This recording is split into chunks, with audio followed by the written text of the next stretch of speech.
Сайн бацхан өрхөм үзэгчдээ та бүхэн амралтын өдрөө ая тухтай сайхан эхлүүлж байна уу?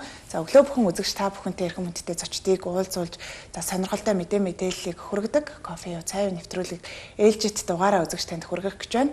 За амралтын энэ өглөө үзэгч та бүхэнд маш хэрэгтэй мэдээллийг хүргэхээр бид эрхэм хүндтэй зочдыг студийнхаа зочны хоймор энэ өглөө урьсан байна. Урилга хүлээж авсан та хоёртаа баярлалаа. Баярлалаа. Өглөөний мэндийг хүргэе. За баярлалаа. Амралтын өдөр ая тухтай амралтын өдрөөсөө одоо бидэнд зарцуулан урилгыг маань хүлээж авсан та хоёртаа баярлалаа. Баярлалаа.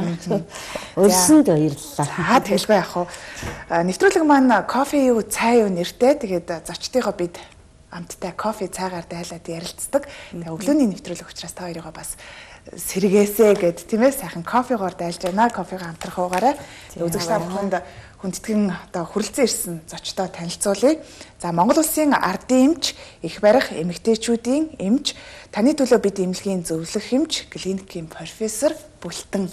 За маш олон бүсгүйчүүд маань таныг бол дэлгэцээр таньж байгаа хаа. Тэгээд өнөөдөр бас танаас маш одоо хэрэгтэй мэдээллийг авахар зэхэн суугаах. Баярлалаа. За мөн дараагийн зочин маань анагаах ухааны доктор, клиникийн профессор, за Монголын их барих эмэгтэйчүүдийн эмч нарын холбооны тэргүүн, за үржин их барих, за их ураг эмэгтэйчүүдийн эмнэлгийн зөвлөх эмч үржин дэлгэр өргөдөө ирсэн байна. За та хоёрлоо хамгийн түрүүн за урилга хүлээж авсанд баярлалаа. Яагаад тэгэхээр маш их одоо завгүй байх учиртай эмэгтэйчүүдийн эмч маань тийм ээ.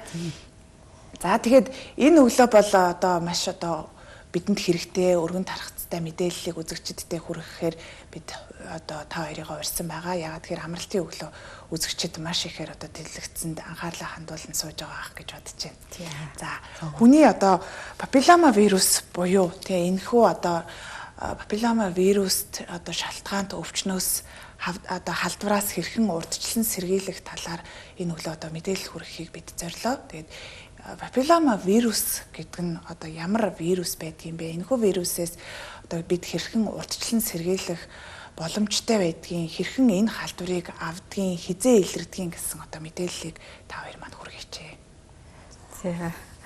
За ер нь хүний папиллома вирус гэдэг нэлээд өргөн тархсан 200 гаруй хэв шинж гэж байдаг. За тэгээд эдгээрээсээ бол одоо манай их барихын практикт их барих эмэгтэйчүүдийн практикт нэлээд өвчлөл үүсгдэг өндөр эрсдэлтэй 12 гаруй тип нь одоо хэв шинж нь бол байдаг.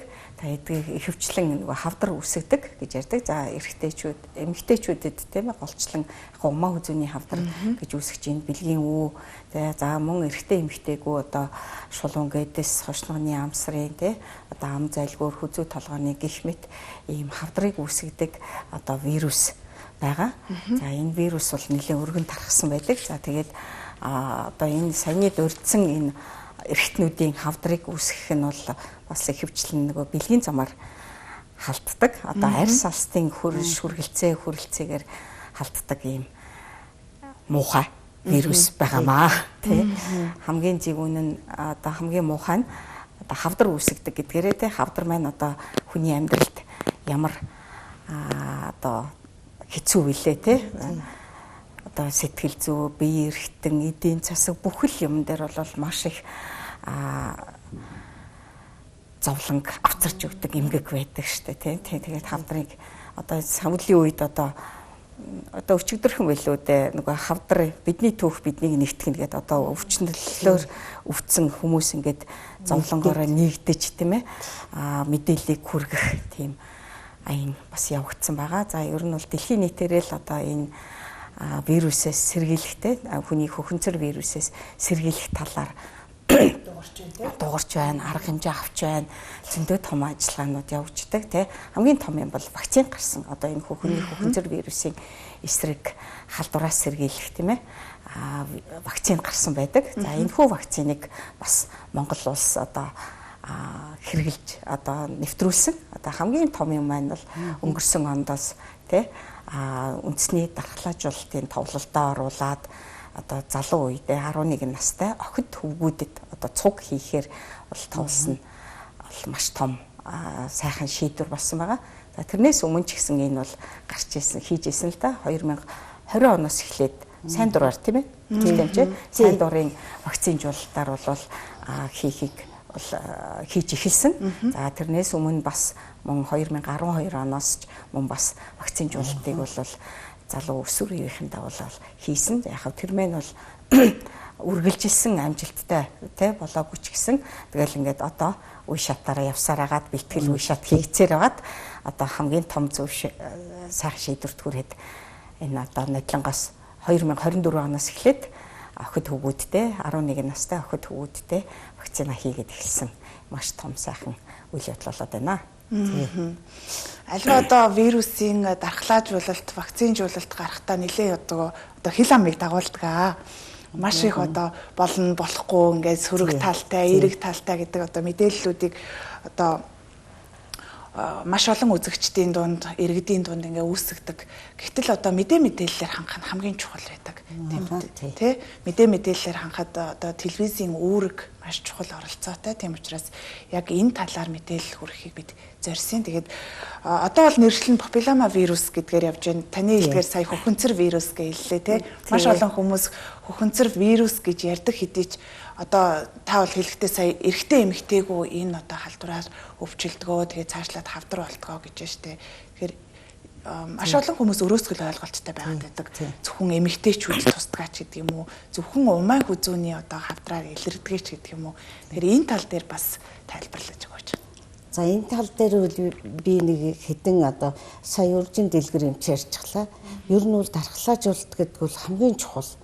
Тэгээд энийг одоо вирусыг нээсэн хүн, энэ дархлаажуулалтын одоо бас нээсэн хүн эднээс бол асар их том шагнал хүртсэн, Нобелийн шагнал хүртсэн, зарим нэг нь одоо улс орх орондоо одоо маш их том үйл ажиллагаа явуулаад одоо энэ хөхөнцөр вирус, папиллома вирусын эсрэг одоо вакцин гаргасан явдал бол дэлхийд даяараа үнэхээр одоо ач холбогдолтой үйл явдал болсон гэж үздэг. Тэгээд энэ вакцинжуулалт гарснараа яах вэ гэхлээр вакцинжуулалт гарснараа одоо урьдчилан сэргийлүүлэлт болж байгаа юм. Одоо янз бүрийн хавдрын эсрэг одоо тэр салстай хавдар гэж байна шүү дээ. Хоолой, хошнох одоо бэлгийн замын одоо өвчлөлүүд үе ургацгаас эхлээд одоо ийм олон төрлийн одоо төрлийн эсрэг хамгаалалт тийм одоо урьдчилан сэргийлэлт энэ вакцин гарсан явдалд бол одоо их хурх эмэгтэйчүүдийн эмч нар бид ч гэсэн маш их баяртай байдаг. Тэгээ энэ ягаад энэ вакциныг эсэргүүцдэг янз бүрээр ярьдаг хүмүүс байх юм л да. Тэгээд одоо биднээс бол би жишээлх юм бол практикт их ажилладаг хүн. Тэгээд одоо ирж байгаа улсууд, хүүхдүүд, охтууд, эмэгтэйчүүд ингээд үзүүлж яхад ер нь бол энэ вирус их илбэг тохиолдод байна. Тэр нь цаашаага хавдар болцсон тохиолдлууд ч байна. Тэгээд одоо жишээлх юм бол одоо би нэг тохиолдлыг яг мэдээд байгаа юм. Нэг хавдар туссан хүн яг одоо манай тэр 11 хэд онд гэлээ? 12 онд вакцинжуулалт эхэлж яхад 11-12 настай байсан. Тэгтэл тэр одоо өнөөдөр одоо хорт хавдар болцгоод энэ нас нь алдсан ч тохиолдол байдаг. Тэгээ хожим үедээ бас илэрсэн тохиолдлууд бас байна. Тийм учраас ерөөсөө энэ дархлаажуулалтыг бол би маш сайн юм гарч ирлээ. Засгийн газар одоо товлолт вакциндаа оруулсан явдлууд бүрч сайн. Тэгээ хүмүүс их ойлгох. Бусад вакцинуудыг бол манайхын хийлгээс сурцсан ш. Тэгээ дээрээс нь ийм вакцин гараад ирэхдээ эхчүүд, эмэгтэйчүүд, хөвгүүдэд чинь бас одоо халдварладаг, цаашдаа хорт хавдралдаг гэдэг шүү дээ. Тэгэхээр зэрэг ингээд одоо вакцинжуулалт хийнэ гэдэг бол маш сайн хэрэг гэж боддог шүү дээ. Вакцинжуулалтанд хамрагдах насны хувьд? Насны хувьд бол дэлхийн нийтээрээ бол эрт өсвөр үед хий гэж байгаа. Тийм ээ. Ер нь бол 11 манай улс бол 11 наснаас эхэлж вакцинжуулалтаа бол хийж байгаа. За тэгтэл бас нөгөө 11-ээс хойш насны хүүхдүүд 11 өсвөр үеийн шүү дээ тийм ээ 18 хүртлэх хүүхдүүдэд бол үн төлбөргүйгээр бас вакцина авал хийж байгаа шүү. Тэ вакцинжуулалтаа одоо сумын эрүүл мэндийн төв дээр, дүүргийн эрүүл мэндийн төв дээр, өрхийн эрүүл мэндийн төв дээр хавдар судлалын үндэсний төвийн вакцинжуулалтын кабинетэд бол эдгээр вакциныг бол хийж байгаа. Тэгээд энэ вакцин маань өөрөө тэ папиллома вирус өөрөө аюу олон хавдрын яг үндсэн шалтгаан болоод байдаг байхгүй. Жишээлбэл гол нь одоо бид нар дээр бол умаа хүзүүний хавдрын шалтгааны 99.7% нь одоо энэ хүний хүхэнцэр вирус. Тий.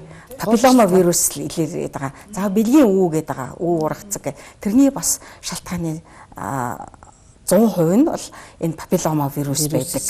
За дараа нь болохоор чинь энэ хошногны болон өвтрэний хавдрын бас шалтгааны 90%-ийг энэ папиллома вирус байдаг. За мөн залгуур хоолой болон хүзүү толгойн хавдрын одоо шалтгааны 60% нь энэ папиллома вирус байгаа. Харин одоо шодой болон гадна бэлэг эрхтний хавдрынхт нь бол 35-аас 50% нь бол бас юм. Ер нь л өндөр байгаа шүү дээ, тий. 50-аас дээш хувь бараг 100% хүртэл энэ вирусын шалтгаантай хавдар үүсэж байгаа учраас энээс хамгаалах нь бол хамгийн чухал байгаа. Тэгээд ер нь аливаа урьдчилан сэргийлтийг бол нөгөө анх дагч, хоёр дагч, гурав дагч гэж ярьдаг шүү дээ, тий. Анх дагч урьдчилан сэргийлт бол вакцин байгаамаа. Тэгээд дараагийн урьдчилан сэргийлэлт бол эсийн шинжилгээ эмэгтэйчүүдийн тийм ээ ер нь эмчийн эрт үзлэг байдаг тийм. Эсийн шинжилгээний талаар. Эсийн шинжилгээнд ер нь хэдэн наснаас орох вэ? Ер нь хэдэн удаагийн давтамжтай гэдэг юм уу? Хэдэн жилдээ нэг удаа орох хэрэгтэй байдаг юм бэ? Эсийн шинжилгээд одоо манай орны одоо нэг баримтжилж байгаа тийм ээ. Баримтжилж байгаа бодлого байгаа л да. Тэрүүл яг 3 жилд нэг удаа заавал орсон байгаараа гэд одоо өөр хэсгийн эмнэлгүүд бол тэр одоо насныхаа хүмүүсийг дуудаад эсийн шинжилгээнд хамруулдаг. Манай монголчуудад бас нэг хинэггүй зам байх юм аа. Ерөөсөө одоо ингээд л ирээд л үзүүлж байгаа хүмүүсээ за эсийнхээ шинжилгээнд хизээ хамрагдсан байх. Үгүй шүү дээ. Би хамрагдаагүй нэг хэсгээс хэлжил байсан очиж амжаагүй. Ийм усуд маш их ирдэг. Тэгэхээр эсийн шинжилгээнд дээр ч одоо тэр хавдрын эс байна уу? Эртээр одоо хавдрын урдлын өвчлөлүүд байна уу? Одоо нөгөө сая папиллома вирус ч юм байна уу? Хавдрын одоо шинж тэмдэг байна уу гэдгийг чинь бүгдийг хараад хэлээд өгдөг гэдэг байхгүй. Тэгтэл тэрэндээ хамрагдахгүй. Явсаар байгаад юу 3 жил зарим нь бүр насаараа ч өгөөгүй улсууд байгаа юм чи. Тэгээд залуучж байгаа гэдээ яриад байгаа ш. Тэгээд үзэхтэр зэрэг эсийнхээ шинжилгээг авах дээр зэрэг янз бүрийн одоо урьдчилан өвчнүүд гарч ирээд байгаа. Тийм учраас эсийн шинжилгээ гэдэг бол одоо Pap smear гэдэг энэ Америк энтердүүл ерөөсө дор наваад яваад идэг юм билээ. Манайхан ч ерөөсө өөртөө анхаарал тавихгүй явсаар байгаад л хүндрүүлчихдэг ийм тохиолдлууд байгаа юм. Тийм учраас эсийнхээ шинжилгээнд сайн хамрагдаж эрт илрүүлэхтэй сайн ирж байгаарай л гэж бүсгүйчүүдээсээ гуймаар байгаа. Тийм. Энэ эртгэлрүүлэг гэж нэг маш сайхан зүйл байна. Эртгэлрүүлэг гэдэг маань одоо хуучин бол энэс 24 оноос өмнө эхлээд бол нэг 30-аас 60 наснда 3 жил тутамд гэдэг байсан. Одоо бол 30 наснаас урагшаага бид нар 25 27 наснаас эхлээд эсийн шинжилгээгээ өгнөө гэдэг өдөрдмжийг гаргаж байгаа. За мөн дээр нь энэ папиллома вирусын халдварыг илрүүлэх шинжилгээг бас эрт илрүүлгийнхаа оруулж байгаа. Гэхдээ нас цааж оруулж байгаа л да. Тийм. За нөгөө эрт эсийн шинжилгээнийхаа 27 30 гээл 33 36 гээл өгч байгаа явцтай бол 35 45 наснда бол папиллома вирусын халдварын илрүүлэгт бас орохыг бол зөвлөж байдаг. Энэ вирусын халдварын одоо урьдчилан сэргийлэлтийг хэрхэн хийх вэ? Шинжилгээг ер нь аль замаар өгөх вэ? Эмэгтэйчүүдийн эмчилгээ үзүүл. Эмэгтэйчүүд маань яах? Эмэгтэйчүүд маань бас эмэгтэйчүүдийн эмчилгээ үзүүлэх. Папиллома вирусын авдаг шинжилгээнд хамрагдана шүү дээ. Илрүүлэх хэрвээ илэрх юм бол өндөр хяналттай яваад байна. Тийм ээ. За мэдээж бас үе шат илэрсэн өөрчлөлт байх юм бол зохиох эмчилгээндээ хамрагдаад явдаг. Явах хэрэгтэй байдаг. Янз янзын эмчид очдог л да. Одоо жишээлх юм бол хоолойн өвдөд залгуур хоолой хавдарч байх юм уу одоо нөгөө папиллома вирус энэ байх юм бол одоо алийг мэдэхгүй эрэгтэйчүүдийн эмчид очдог, хамар хоолой эмчид очдог, шулуун бүдүнгэтсний эмчид очдог. Ингээл янз бүрээр ингээл яваад байдаг. Тэгээ онш нь олдохгүй байна гэж ингээд яваад байдаг. Тэгээд яг үстэл нөгөө папиллома вирус ч юм байж идэг. Тэрийг чи илрүүлж ижил одоо эмчилгээ юм хондоо орно шүү дээ. За илэрхгүй яг хөө илэрхгүй байж болно. Илэрхгүй байх юм бол одоо папиллома вирус байлаач гэсэн нөгөө нэг өндөр эрсдэлтэй биш байвал ажиглаад хяналтандаа явж гин гэсэн. Далд үе гэж байх уу те? Тий, далд үе гэх юм уу? Ажиглаад хяналтандаа явж иж болно л гэж бодохгүй. Гэхдээ бас папиллома вирус маань бас өөрөө хувь хүний биеийн дархлаа сайн байх юм бол өөрөө бас эдгэрдэг гэж устж алга болдог талтай байдаг. Тэгээд авсан болгон маань бас хавдар болохгүй гэдэг тий. Тэгэхээр чи нөгөө эрүүл амьдралын дэглэм тий эрүүл ахуйн дэглэм гээл бас олон хүчин зүйлээсээ хамаарат өөрөө аяндаа шимэгдэж алга болох тохиолдол зөндөө байдаг. Тийм тэрийг нь бас агштай. Халдвар авсан л бол өвчлөн гэсэн бас ойлголт бол бас буруу болно. Тийм тэгээд бас нөгөө одоо вакциныг яагаад ийм эрт үед хийгээд байгаа юм бэ гэж эцэг эхчүүд асуугаад байдаг. 11 нас арай багуу гэж бас яриадаад байгаа шүү дээ. Үгүй л дээ. Одоо энэ олон улсын туршлагуудаас олон улсад туршлагаас харахад бол эрт хийх тусмаа нөгөө дархлааны хариу урвал аягүй сайн үүсдэг юм байна л да. Тийм учраас нэг тунгаар хийдэг болчих. Одоо олон улсад ингээл харж байхад бол анх энэ вакцин маань эхлэхдээ бол 3 тунгаар л одоо 2007 8 9 оноос эхлээл энэ вакцин бол одоо хийгдэж эхэлсэн тийм нэвтэрсэн байгаа. За тэгээд үе шаттайгаар явсан анх эхлэхдээ бол 3 тунгаар хийгддэг байсан. За нэг 2015 оноос эхлээл 2 тун болсон. Тэгээд 20 оноос эхлээд 1 тунгаар хийхийг бол ихэвчлэн зөвлөдөг. Дийлэнх улс орнууд бол 1 тунгаар хийж байгаа юм байна.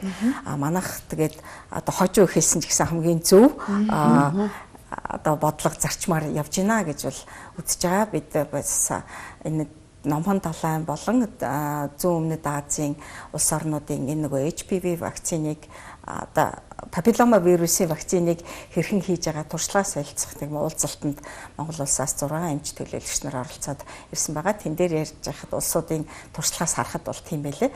Тэгэл бүгдээрээ л адилхан бага наснд ер нь хэдий чиний эрт эхлэн төдий чиний дархлааны хариу урвал сайн тий дархлаа вакцины дархлааны хариу урвал нь сайн үүсч хамгаалалт нь сайн байх юм байна гэдэг одоо туршлага бол гарсан байдаг юм байна. Тийм учраас манайх бол 11 наснаас эхэлж байгаа. За тэгээд хамгийн бас чухал одоо 11 нас 12, 13, 14, 15 гэл ер нь 18 нас хүртэлх наснда бол вакцинжуулалтанд хамрагдах боломжтой хийнэ. Зөвхөн 11 ч өнгөрчжээ уучлаарай гэхгүй байх нэ. Тэрнээс хойш бол бас хийгдэж байгаа. Тэгээд хүүхдүүд бол одоо хийх ач холбогдлыг бол яг өөрөө бие даад сайн мэдэхгүй л дээ. Тэгээд эцэг эхчүүд аягүй сайн мэдэх хэрэгтэй байдаг. Тэгээд эцэг эхчүүд бас одоо бид нар л ингэж одоо мэдлэг боловсро тий эцэг эхчүүдийн мэдлэгийг нэмэгдүүлэх зөв мэдээллийг өгөх үүрэгтэй. Одоо тэр үүргээрээ хүртэл одоо энэ нөхөө урилгыг хүлээн авч ирээд сууж байна. Маш их баяртай. Тий. Тэгээд одоо ээж аав нар маань зөв ойлголттой байх хэрэгтэй. Зөв мэдээллийг авч одоо хүүхдүүдээ тэр вакцинд хамруулах тий одоо дараа нь одоо залуу эцэг эхчүүд ч байсан өөрсдөө бас одоо шинжилгээндээ хамрагдаж эрт илрүүлэхтэй хамрагдаж байх хэрэгтэй л гэж хэлмээр байна. Тийм зөв мэдээллийг одоо эмч мэрэгчлэтнүүдээс аваач гэж хэлмээр байна тий. Бас нэг буруу дутууд улмиг ойлголттой одоо харах өнцг нь одоо буруу л гэж хэлье да. Антивакцины үзэлтэй улсуудыг тийм улсуудын үг яриа ухуулганд одоо битгий орооч гэж хэлмээр байна тийм явж л байдаг л да тийм аливаа зүйл бол эсэргүүцэлтэй тулгарч байдаг. Тэгэхээр одоо мэрэгжлийн эмч мэрэгжилтнүүдийн үгийг сонсож зөвлөгөөг нь дагаач. Бид нар чинь бол бас одоо нотлохоон цуурилсан мэдээлэл өгдөг тийм бидний хамгийн сайн авдаг автодейт байна. Дэлхийн эрүүл мэндийн байгууллагын зөвлөмж байна. Олон улсын туршлага судалгааны үр дүнгууд байна тийм өсвөр үе залуучуудад одоо эрүүл мэндийн боловсрал маш чухал байна. Энийг хамгийн их одоо зөв чиглүүлэгч нь зөвлөгч нь хэн байх ёстой вэ? Миний бодлоор одоо ерөнхий боловсролын сургуулийн эрүүл мэндийн боловсролыг олгодог багш нар ч байд юм уу? Тухайн ангийн багш нар бол хүүхдүүдэд бас маш сайн ээж аваас илүү чиглүүлж өгөх болов үеийнхэн дундаа зөв одоо мэдээлэл өгөхт нь найз нөхдөдөө туслахт нь тухайн хүүхдүүдэд чиглүүлэгч байх юм болов уу гэж бас яг одоо бол бодож сонь л та. Тийм шүү дээ. Тэр яг үнэн. Ягаад гэвэл ерөнхий боловсролын сургуулийн багш нарт бас энэ ойлголтыг сайн өгөх хэрэгтэй байгаа байхгүй юу? Эрүүл мэндийн боловсролын хичээл орж ийн одоо бүр ордог болсон гэхлээс одоо бүр хаагдцсан. Эрүүл мэндийн боловсролын талаар энэ багш нар чинь мэрэгшээгүй, өөрсдөө сайн мэдлэг байхгүй, тийм улсууд чи яг хүүхдүүдтэй зааж сургахад бас хэцүү шүү дээ. Тийм учраас энэ мэрэгжлийн хүмүүсийн одоо энэ ярьж байгаа энэ мэрэгжлийн хүмүүсүүл ер нь нотлогоо тэгээд янз бүрийн судалгаа Дэлхийн эрүүл мэндийн байгууллага байна. Бусад одоо ижил төстэй Азийн одоо орнууд интервью шүү дээ. Одоо биднээс чи Аз улсууд юм чинь тэднэрээсээ хүртэл одоо энэ хөгжилтэй орнууд яаж энэ вакциныг хэрэгжилж байна, яавал сайн байна гэдэг судалгаагаа гаргаад Дэлхийн эрүүл мэндийн байгууллагад өгчихсөн. Тэр нь одоо бүр одоо биднээс зөвлөмж болоод ирсэн. Манай улс одоо засгийн газар ч харин сайн байна. Энийг оруулаад ирсэнд. Тэгэл одоо энэ ярьж байгаа хүмүүсийн зөв мэдээллийг сайн сонсож байгаа чи. Тэгэхээр зэрэг одоо янз бүрийн явган ярианууд зөндөөл байна. Тэрийг одоо мэрэгжлийн хүмүүсээс нь сонсох хэрэгтэй. Тэгээд судлаагүй юмыг бол одоо мэрэгжлийн хүмүүс ярихгүй шүү дээ. Одоо ятгахтай айн шүү дээ. Тийм үстэй мэрэгжлийн хүмүүс чи яг судлагдсан юмыг л ярина. Тийм учраас Дэлхийн эрүүл мэндийн байгууллага гэдэг одоо том дээр хүмүүс юу байна? Байгууллага байна. Тэднээс зөвлөмж гаргаад ирсэн юмыг судлаад ирсэн юмыг маш олон эрдэмтэд хилээд байгаа юмыг биднээс одоо энэ охид хүүхдүүд хүүгүүд тий эднүстэй одоо заац сургахаас яах юм эднүстэй урьдчилан сэргийлэх тэр вакциныг хийхээс яах юм тий тэгмээр л байгаа юм. Тэгээд буруу эцэг эхчүүд их орж ирдэг шүү дээ. Манай охиныг одоо албаар хийх гээд байна яах вэ? Анги дээр нь хийчих гээд байна. Энд чи хийлгүй яах юм бэ? Бүр хийхээс өөр аргагүй. Энд чи одоо хорт хавдар умаагүй зүүнний хорт хавдар бусад сая яриад байгаа хавдруудаас чинь ганц урьдчилан сэргийлсэн одоо тэр юу вирустэй папиллома вирусыг чи ганц урьдчилан сэргийлсэн анхны одоо урьдчилан сэргийлэлт байна шүү дээ гэдэл одоо хэлдэг юм биднээс. Папиллома вирусын ойлголт ер нь нийгэмд хэр байгаа вэ? Папиллома вирусыг бол ихэвчлэн л одоо умаа үзүүний хавдрын үүсгэгчл гэж ойлгоод ах шиг байна да. Ганцхан умаа үзүүний хавдар гэж ойлгоод байна. Тэгтэл бас өөр эргэтэн тогтолцооны тий хавдрыг бол үүсгдэг өөрөөр хэлбэл 6-7 төрлийн хавдрыг үүсгэгч үндсэн үүсгэгч нь байна гэдгээр мэдэж байна. Гэхдээ энэ вакцин буюу одоо папиллома вирусын эсрэг вакциныг бол ер нь дэлхий дээр 150 гаруй улсууд бол хийдэг. Тийм тэгээд энэний бас 76 50 орчим 76 улс нь байдаг лөө дээ. Одоо нөгөө сургууль суурилсан буюу тийм ээ хүүхдүүдэд бол хийгдэж байгаа сургууль суурилж гэдэг маань болохоор одоо эмнэлэг дээр очиод те ээж аав нь хүүхдээ дагуулад эмнэлэгт очиод гэл ийм ингээд процессыг бол алгасж байгаа байхгүй юу? Улам үйлчлэгийг бол ойртуулж ийн л гэж ойлгоод байгаа байхгүй юу? Тэгэхэд зарим нөгөө буруу ойлгосон улсууд сургууль дээр нэ очиж жагаад л хүүхдүүдийг минь хүчээр хийх гээд байна л гэж ойлгоод байгаа. Уг нь эцэг ихэд туслаад байгаа юм байхгүй юу те? Бүр цаашдаа биелэх юм бол одоо энэ вакцинжуулалтыг эрт залуу үед хийх юм бол энэ папиллома вирусын тархалтыг бол дарангуулж байгаа байхгүй тийм ээ бүх нийт хүн амын дунд бол тэр залуу үе мэн одоо энэ хийгдсэн үе мэн тэр чигээрэл энэ дархлаа өсөж штэ халдварыг авахгүй бах нөхцөл үүсэж чинь тэгээд ирэхэр чи нөгөө халдвар тархаад ах өвчлөл алстаа бол буурна тий хувь хүндээ буурахаас гадна улс нийгэмдээ ч гэсэн нийгмийнхаа эрүүл мэндийн үзүүлэлттэй ч гэсэн одоо халдварын тархалт буурна өвчлөл нь буурах одоо ирээдүйд бол бид нар их сайхан үр дүнг сайхан үр дүнг бол хүлээж ийна л гэж бодож байна. Вакцинжуулалт, дархлаажуулалт идэвхжүүлснээс хойш ер нь хэр идэвхтэй өргөн тархацтай хамрагдаж байна. Одоо хувьчлаад үзвэл тийм тоо судалгаа байгаа лөө. Бага. Одоо манай хөсөөтийн вебсайтн дээр байлаа. Би одоо өчигдөр орой харж байхад манайх одоо сая 24 онд одоо 11 настай одоо 78,000 орчим охид хүүхдүүд байгаа хгүй. Тэрнийхээ бид нар одоо 28% нь л хийж чадсан байгаа юм байна. Тийм. Тэгэхээр одоо үлдсэн бас 60-70% маяг бол одоо ингээд ирэх жилүүдтэй нөхөд вакцинда хамруулах боломжтой.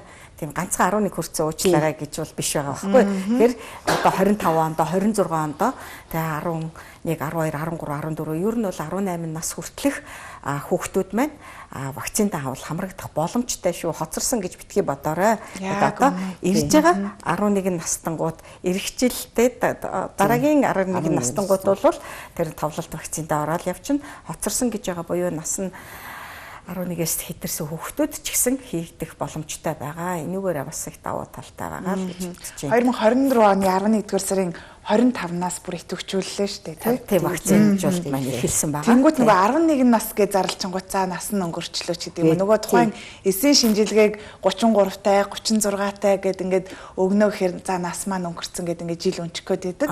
Яг энэ шиг биш юм аа гэдгийг бас ойлгох хэрэгтэй тийм. Тэгээд 18 нас хүртэл энэ вакцинжуулалтын талаар гарч эхэлснээс хойш янз бүрийн сөрөг урсгалууд бас яваад байсан байхгүй. За тэр нь ямар юм бэ вэ гэвэл үргүйдэлд хүрэгдэгэ эсвэл одоо нөхөн үржихийн одоо насанд нөлөөтэй энэ төргээд яриад байсан байхгүй. Тэгээд энийг манай эрдэмтэд бас судалсан. Дэлхийд даяар судалсан. Манай эрдэмтэд одоо хөөж судлаад түрүү нөгөө 11 настай хүүхдүүдийг вакцинд хийсэн шүү дээ. Тэднүүсийг хөөж судлаад үзэхэд ямар ч одоо тийм сөрөг юм илрээгүй. Дэлхийд даяар ч гэсэн биднес чинь бас янз бүрийн сэдвэр уншиж байгаа. Одоо жишээлх юм бол энэ сэдвэр уншихад бол тийм гач нөлөө ерөөсө бусад одоо вакцинууд бас гач нөлөө гардаг шүү. Тэрийн шиг гач нөлөө ерөөсө илрээгүй гэж ярьж байгаа байхгүй. Тэгэхээр маш сайн вакцин, маш сайн дархлаажуулалт, маш сайн үр дүнтэй байна гэдгийг л одоо хэлмээр байгаа. Би нэг зүйлийг тодруулмаар байна л да. 11 настайгаас эхэлнэ гэж ярьж байна. Тэнгүүт 18 нас хүртэлх одоо хүүхдүүд, залуучууд маань хийлгэх боломжтой юм байна. За нөгөө одоо сая он гараад удаагүй байна л да. Тэнгүүт 19 насны босго алхачихсан хүүхдүүд, залуучууд маань боломжгүй юу? Энээс одоо гадуур үлдчихэж байна. Яах вэ? Боломжтой бас сайн дурын дархлаажуулалт гэж байдаг. Тэрүүгээрээ очиод хийлгэнэ. За яах вэ? Хөсөөтөд энэ сайн дурын дархлаажуулалтын кабинет бүр алба ажиллаж идэг. Тэн дээр очиод өгөх боломжтой байгаа. Ерөөсөө боломжгүй бол биш шүү тий. Одоо үйлчлүүлж байгаа эмэгтэйчүүд маань, залуучууд маань орж ирдэг л дээ. Одоо энэ хавдраас те одоо тусахгүй авахын тулд би яах вэ? Би шинжилгээгээ өгье, байхгүй бол тэр вакцины чи хийлгийе гэж ирдэг байхгүй. Боломжтой. Тэ хөсөөтийн сайн дурын дархлаажуулалтын кабинетд очиж хийлгэрээ, боломжтой шүү л гэж хэлээ тий. Маш сайн мэдээллийг аваарай, тэ мэдээлэл өгөхөд бүрэн дүүрэн байгаа. Тэгээд вакцинжуулалтанд хамрагдахад одоо хизээч оройтхгүй гэдгийг бас дахин хэлхэн зүйтэй юм байна. Тэгээд бид одоо хүний одоо папиллома вирус буюу хөхөнцөр вирусын талаар одоо илүү дэлгэрүүлж мэдээлэл авахыг хүсвэл хаана хандах вэ? Хаач амтаж бодлоо. Одоо ихэрх эмэгтэйчүүдийн өргөх дүүргийн эмч байна, вакцинжуулалт байна, за мэрэгсэн эмч нар байна тийм ээ. Одоо хавдар судлалын үндэсний төвийн дархлаажуулалтын албаныхан байна. За ер нь л ихэрх эмэгтэйчүүдийн яг мэрэгсэн эмч нар дээр очиод бас одоо үзүүлж явах хэрэгтэй. Үзүүлээд тодорхой ямар нэгэн өөрчлөлт эмгэг байна уу те. Одоо жишээлбэл эсийн шинжилгээгээр папиллома вирусгийн ингээд гарсан байна гэд хариун дээр нь нэмэх тавьж гардаг байхгүй. Тэгэх юм бол аль тип нь байгаа юм бэ гэдгийг үзэх хэрэгтэй байхгүй юу тийм үү. За тэгээд үнэхээр өндөр эрсдэлтэй, хавдрын өндөр эрсдэлтэй нөгөө 12 типийн нэг байх юм бол тэр хүн нэгдүгээрт жил болгон үзүүлж явах хэрэгтэй. Өөрчлөлт байна уу тийм ээ. Одоо нөгөө умаа хүзүүний эсийн шинжилгээгээр өөрчлөгдөг умаа хүзүүний хавдрын урдл гэж мэддэг байгаа. Тэгээд хавдрал руугаа шилждэг. Урдл эмчилгээ өөрчлөлт илэрсэн байх юм бол тэрийг эмчилнэ. Тэ тэгэж явж явах хэрэгтэй.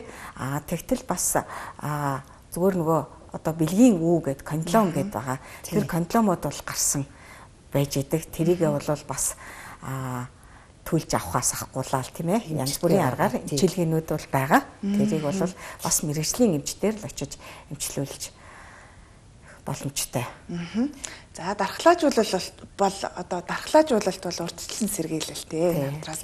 Өнгөтгч урьдчилан сэргийлэлт хамгийн одоо үр дүнтэй, эрт байх тусмаа үр дүнтэй, хямдхан тэгээд олон хүнийг хамраа за бүр цаашлах юм бол хүн амын дундах тархалтыг тий тэр папилломавирусын тархалтыг бууруулах ач холбогдолтой хатарч өрсөн сэргийлэл. Маш олон зүйлсийг асуумаар байна. Загчиг одоо нэвтрүүлгийн маань цаг дууссан найруулагч сануулад байна. Тэгээд хамгийн найдвартай амьдралынхаа хэв шинжээр хамгаалах боломж юу яг энэ халдвараас богинохоо хариулаад өгөөч. Одоо яавал урьдчилан сэргийлэх юм. Мэдээж одоо дархлаажуулалт бол урьдчилан сэргийлж байна. За ахуйгаар бид тийм ээ амьдралынхаа туршид өөрсдийгөө бас яаж хамгаалах боломж байгаа вэ?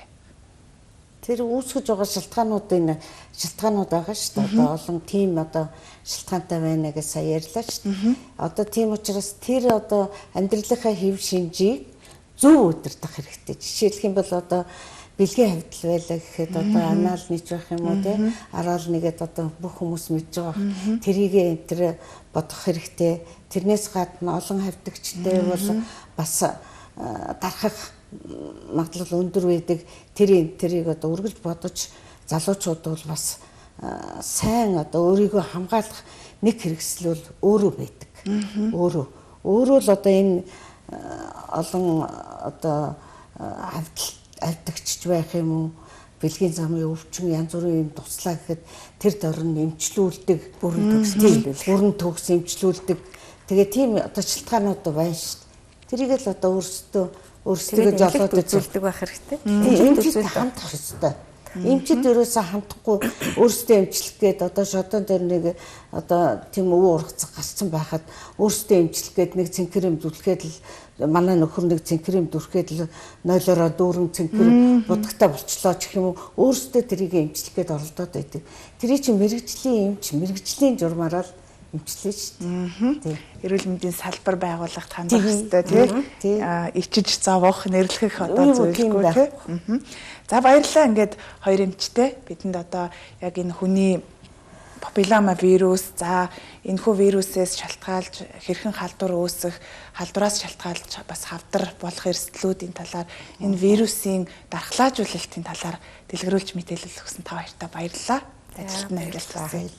За бидний одоо эрүүл мэндийн боловсролыг тийм ээ түгээх одоо эмч мэрэгчлэтнүүд байна. Бас одоо энэ боловсрал яг олгодог том нийгмийн сүлжээ маань бол бас телевиз байдаг шүү дээ тий.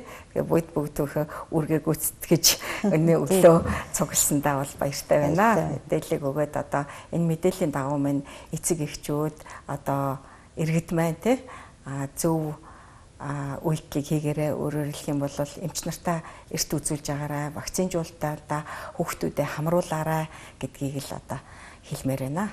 За баярлалаа та хоёртаа. Баярлалаа. Үзэгч та бүхэнд баярлалаа. Кофе цай нэвтрүүлэг ээлжид дугаараа энд хүрээд өндөрлөж байна. Энэ удаад бид хүний папилломавирусын шалтгаанд одоо халдвараас хэрхэн урьдчилан сэргийлэх, за вакцинжуулалт, дархлаажуулалтанд хэрхэн хамрагдах талаар үзэгч та бүхэнд мэдээллийг хүргэлээ. Хамт байсан үзэгч та бүхэндээ баярлалаа.